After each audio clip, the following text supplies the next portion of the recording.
Hello hi Raziya Shihab ചാനലിലേക്ക് എല്ലാവർക്കും സ്വാഗതം.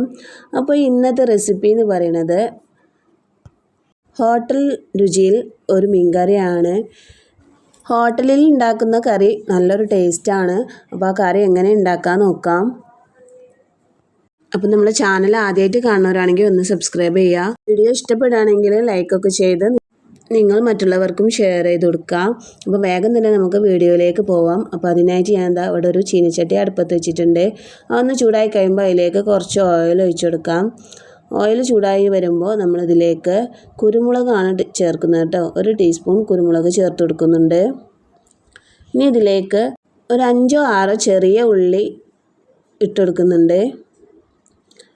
അതിൻ്റെ കൂടെ തന്നെ ഒരു 2 കഷ്ണം ഇഞ്ചി ചേർത്ത് കൊടുക്കുന്നുണ്ട്. അതുപോലെ 3-4 വെളുത്തുള്ളിയും ചേർത്ത് കൊടുക്കുന്നുണ്ട്.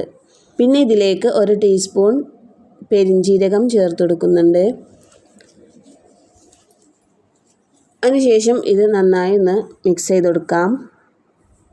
കുറച്ച് നേരം നന്നായി ഒന്ന് മിക്സ് ചെയ്തതിന് ശേഷം ഈ ഉള്ളിയൊക്കെ ഒന്ന് വേവുന്നത് വരെ ഒന്ന് മിക്സ് ചെയ്ത് കൊടുക്കാം. ഇപ്പോൾ ഏകദേശം ഉള്ളിക്കൊക്കെ ഒരു ചെറിയൊരു കളർ മാറ്റമൊക്കെ വന്നിട്ടുണ്ട്. ഈ ഒരു സമയത്ത് നമുക്കിതിലേക്ക് കുറച്ച് മസാലകൾ ചേർത്ത് കൊടുക്കാം. 2 ടീസ്പൂൺ മുളക് പൊടി ചേർത്ത് കൊടുക്കുന്നുണ്ട്. 2 ടീസ്പൂൺ മല്ലിപ്പൊടിയും ഇതിലേക്ക് ചേർത്ത് കൊടുക്കാം. അതിനുശേഷം ഇതൊന്ന് മിക്സ് ചെയ്ത് കൊടുക്കാം. ഇനി ഇതിലേക്കൊരു 1/2 ടീസ്പൂൺ മഞ്ഞൾപ്പൊടിയും കൂടെ ചേർത്ത് കൊടുക്കാം. അതിനുശേഷം ഇത് നല്ല രീതിയിലൊന്ന് മിക്സ് ചെയ്ത് കൊടുക്കാം. ഇനി ഇതിൻ്റെ കൂടെ നമുക്ക് വേണമെങ്കിൽ 2 തക്കാളി കഷ്ണാക്കിയിട്ട് ഇട്ട് കൊടുക്കാം. തക്കാളിയൊക്കെ ഒന്ന് വേവുന്നത് വരെ ഒന്ന് വറുത്തെടുക്കാം കേട്ടോ. ഞാനിപ്പോൾ തക്കാളി ഇടുന്നില്ല, അതിന് പകരം ഞാൻ തക്കാളി അടിച്ചെടുക്കുകയാണ് ചെയ്യുന്നത്. ഇതിലേക്ക് അതിന് ശേഷം 1 മുറി തേങ്ങ ചിരകിയത് ചേർത്ത് കൊടുക്കുന്നുണ്ട്. തേങ്ങ ചേർത്തതിന് ശേഷം മസാലകളും തേങ്ങയും ഒന്നിച്ച് നന്നായിട്ടൊന്ന് മിക്സ് ചെയ്ത് കൊടുക്കാം. നന്നായി കുറച്ച് നേരം ഒന്ന് വറുത്തെടുക്കുക തന്നെ വേണം. ഈ ഒരു സമയത്ത് നമ്മൾ ഫ്ലെയിമൊക്കെ ഒന്ന് ഒരു ലോ ഫ്ലെയിമിൽ തന്നെ വെച്ചിട്ട് വേണം ചെയ്യാൻ. അപ്പോൾ ഇതാ ഏകദേശം ഞാനിവിടെ തേങ്ങ വറുത്തെടുത്തിട്ടുണ്ട്. നല്ലൊരു സ്മെല്ലൊക്കെ ഉണ്ടാവും കേട്ടോ ഈ ഒരു സമയത്ത്. അതിനുശേഷം വേറൊരു പാത്രത്തിലേക്ക് ഒഴിച്ചു കൊടുത്തിട്ടുണ്ട്.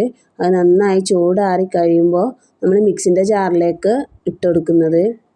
ചൂടോടുകൂടെ ഇടരുത് കേട്ടോ. നന്നായിട്ട് ചൂടാറിയതിന് ശേഷം മിക്സിൻ്റെ ജാറിൽ ഇട്ട് കൊടുക്കാം. അതിനുശേഷം കുറച്ച് വെള്ളം ഒഴിച്ചു കൊടുത്തതിന് ശേഷം നമുക്കിതൊന്ന് അടിച്ചെടുക്കണം.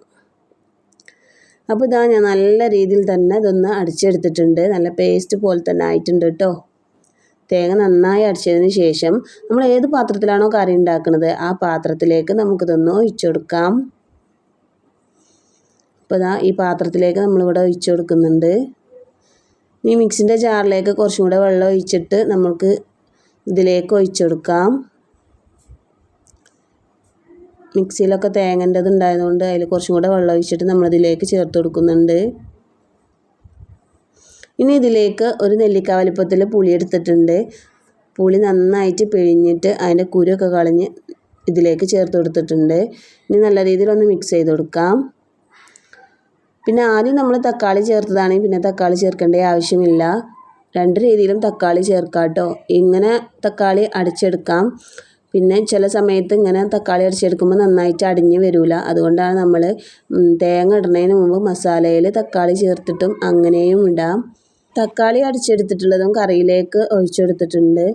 നല്ല രീതിയിലൊന്ന് മിക്സ് ചെയ്ത് കൊടുക്കാം. അതിനുശേഷം നമ്മളിതാ ഗ്യാസുമ്മൽ വെച്ചിട്ട് നല്ല ഒന്ന് തിളപ്പിച്ചെടുക്കാം. തിളച്ച് വരുന്ന സമയത്ത് നമുക്കിതിലേക്ക് മീൻ ഇട്ട് കൊടുക്കാം. അപ്പോൾ ഏത് മീൻ കൊണ്ടും നമുക്ക് ഈ കറി ഉണ്ടാക്കാം കേട്ടോ. ഞാനിവിടെ എടുത്തിട്ടുള്ളത് മത്തിയാണ്. ഏത് മീനായാലും ഈ ഒരു മീൻ കറി ഉണ്ടാക്കി നോക്കാം. അതുപോലെ കറിയിൽ നമ്മൾ ഉപ്പിട്ട് കൊടുക്കാം. ഉപ്പിട്ടിട്ടില്ലേനോ അപ്പോൾ പാകത്തിന് ഉപ്പിട്ട് കൊടുക്കാം. 2 ടീസ്പൂൺ ഉപ്പാണ് ഞാനിതിലേക്ക് ചേർത്ത് കൊടുത്തിട്ടുള്ളത്. നന്നായി ഒന്ന് മിക്സ് ചെയ്ത് അടച്ചതിന് ശേഷം ഒന്ന് നല്ല രീതിയിലൊന്ന് തിളപ്പിച്ചെടുക്കണം. അതിനുശേഷം ചീനച്ചട്ടി ഞാൻ വീണ്ടും അടുപ്പത്ത് വെച്ചിട്ടുണ്ട്. ഒന്ന് ചൂടായി കഴിയുമ്പോൾ അതിലേക്ക് കുറച്ച് ഓയിൽ ഒഴിച്ച് കൊടുത്തിട്ടുണ്ട്. അതിലേക്കൊരു 3-4 ചെറിയ ഉള്ളി ചെറുതായി കട്ട് ചെയ്തത് ഇട്ട് കൊടുക്കുന്നുണ്ട്. ഇനി അതൊന്ന് ബ്രൗൺ കളർ ആകുന്നത് വരെ ഇതൊന്ന് മിക്സ് ചെയ്ത് കൊടുക്കാം. അപ്പോൾ അത് ഏകദേശം ഇവിടെ ബ്രൗൺ കളറായി വന്നിട്ടുണ്ട്. അതിലേക്ക് ഒരു 1/4 ടീസ്പൂൺ ഉലുവ ചേർത്ത് കൊടുക്കുന്നുണ്ട്. 2 ഇല്ലി കറിവേപ്പിലയും ചേർത്ത് കൊടുക്കുന്നുണ്ട്. അതിനുശേഷം നമ്മൾ ഫ്ലെയിം ഓഫ് ചെയ്യുന്നുണ്ട്. ഇനി ചീനച്ചട്ടിയിലുള്ള ഉള്ളിയും കറിവേപ്പിലൊക്കെ നമുക്ക് കറിയിലേക്ക് ഒഴിച്ചു കൊടുക്കാം. അപ്പോൾ ഇതാ ഞാൻ കറിയിലേക്ക് ഒഴിച്ചു കൊടുക്കുന്നുണ്ട്. അപ്പോൾ നമുക്കിതാ ഹോട്ടലിൽ നിന്നും കിട്ടുന്ന അതേ രുചിയിൽ തന്നെ നമുക്ക് വീട്ടിലിവിടെ കറി തയ്യാറാക്കാൻ പറ്റും. എല്ലാവരും ട്രൈ ചെയ്ത് നോക്കുക. വളരെ നല്ല ടേസ്റ്റാണ്. ഒരു പ്രാവശ്യമെങ്കിലും ഇതുപോലെ നിങ്ങൾ കറി ഉണ്ടാക്കി നോക്കൂ. അപ്പോൾ ഇന്നത്തെ വീഡിയോ ഇത്രയേ ഉള്ളൂ. അടുത്തൊരു വീഡിയോയുമായി വീണ്ടും കാണാം. Okay, by.